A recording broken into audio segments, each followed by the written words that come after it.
am na solo alors Tange. waa doyen tey fi nga ñëw noonu ci société civile bi si lay ñëw. quand on nous parle de société civile tey yaa ngi États-Unis ce sont des organisations no profit gouvernementales et quand on parle de liberté et de démocratie société civile daf ci am pàcc tey la presse daf ci am pàcc parti au pouvoir am ci pàcc l'opposition am ci pàcc tey ñu gis ni que mu yëkkati ay kaddu aussi attaqué ko société civile wax nga ko léegi ci sa biir wax donc il est venu pour imposer sa dictature est-ce que il n'est pas en train d'installer li nga xamante ni maanaam mooy doxal dictature ci réew parce que quand on dit que dañuy interdire les financements yu jógee étranger pour dugg ci société civile wax nga ko léegi moom ci boppam dafa firndeel ni que mi ngi doon def lu illégal alors que tey Sénégal dafa ratifier ay conventions ak organismes internationaux lu ci mel ni tey ay les conventions des droits de l'homme lu ci mel ni tey les Nations Unies lu ci mel ni tey OMS te ñooñu ñëpp nekk ci ginnaaw société civile pour ñongal démocratie tey ak saaga bi nga xamante ni yëkkati na ko comme on dit que les mots ont leur sens dans le contexte quand un chef de parti jóg yëkkati benn mot terme fumier alors que moom fi mu toll mi ngi bañ injure jëmale ko ci njaboot tey ni mu amee doom bu mën a am jabar Alioune Tine noonu la ko amee tey yow ban lecture nga ñuy defal ci loolu xam nga kii Tange waaw dafa am li nga xam ne moom la tubaab bi di wax wala wolof ni ko sëpp la ko bët la ci biir da nga am un premier ministre bu ñëw ci ndawu askan wi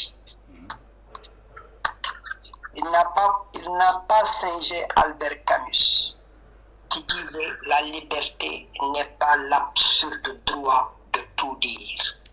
mais elle est le jugement qui permet de distinguer ce qu'il convient de dire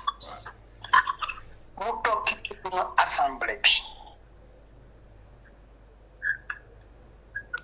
singéwul Voltaire qui a dit que je ne suis pas d'accord avec ce que vous dites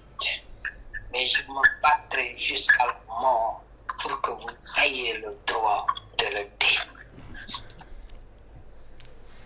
cerveau yooyu am ci àdduna bi yëpp borom xel yu rafet yi yu rafet yooyu yëpp nekkay jàngal suba ak ngoon ñu nekk référence ci àdduna bi nga indi sur les Africains nga jaar de Abdoulaye Wade bi la jege nga jaar de Nelson Mandela entre autres ñooñu ñëpp nga bàyyi leen devant l'Assemblée tu nous fais vivre Idi Amin kooku wan na la boppam nga bàyyi esprit brillant yooyu yëpp ak lu ñu wax ci liberté d'expression lu ñu wax ci démocratie et tout nga indil nu Idi Amin Tange waaw leneen lan nga bëgg ci tu toog ci kanamu askan bi di fàttali nit ñi li Idi Amin waxu loolu lu Albert Camus wax waxu loolu lu George Orwell wax waxu loolu lu Noam Chomsky wax waxu loolu lu Voltaire wax waxu loolu lu Mandela wax nga indi lu Idi Amin mais kii wan na la boppam Tange kii wan naa c'est-à-dire amul beneen explication bi nga xam ni di mën nañ ko di wax parce que ki mu indi ci ndawu askan bi moo leer kooku dañu xam lan la nekkee woon ci àdduna bi Ouganda ce n'est même plus un débat ça que le gars-là est là pour imposer une force bi nga xam ne dafa yaakaar moom rek moo ko détenir dans ce pays-là et que xamul ni yorewul force bi képp ki nga xam ni da nga jóg ngay xeexal askan wala ngay wax askan wi li nga xam ni daf koy dëgëral ci koom-koomam daf koy dëgëral ci suturaam daf koy dëgëral ci libertéem askan wi dina la topp ba keroog ñuy gis leneen askan wi bu ñu gisee leneen di nga xam ni kon moomuloo askan wi li nga doon wax rek ni ñu gëm mais bu la gisee ci biir terrain bi mais Tange Ousmane Sonko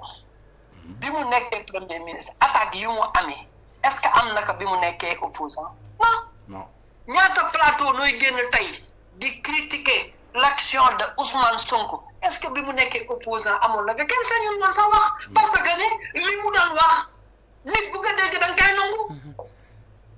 nit bu ko dégg da nga koy nangu parce que lépp lu muy wax pour yow la da nga ciy gis sa bopp mais bu mu demee en activité gis nañu li mu doon wax dafa méngoo complètement ci ni nga xam ni moom mooy son comportement donc le gars il n'est rien d'autre qu'un dictateur bi nga xam ni dafa wér ci kanamu nit ñi il faut le dire c'est-à-dire que il faut le dire parce que mais xool leen Ousmane Sonko buy wax il est énervé te yow yaa ngi leen nguur te yow Sénégalais yi lan lañ la war a joxal ci lan mooy yow poste bi ngeen occupé mooy poste yi gën a kawe ci Sénégal amatul leneen lu ko gën a kawe lu la Sénégalais mën a jox la dem rek nga remplacer yàlla la Sénégalais yi deseel amul leneen mais tey jii li ngay wane mooy doole bi nga xam ne Sénégalais yi ñoo la ko jox en fait il faut pas avoir peur de le dire le gars est parti pour être un dictateur maintenant c'est aux Sénégalais de le refuser au fait donc Tange quelqu'un qui nous parle de Idi Amin wan nañu boppam ba noppi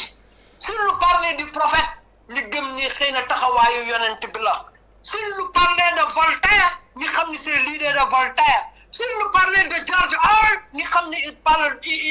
taxawaay boobu lay taxaw s'il nous parlait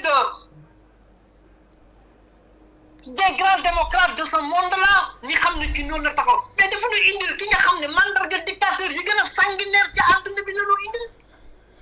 donc y a rien à développer sur ça le gars est un dictateur il faut faire face c'est tout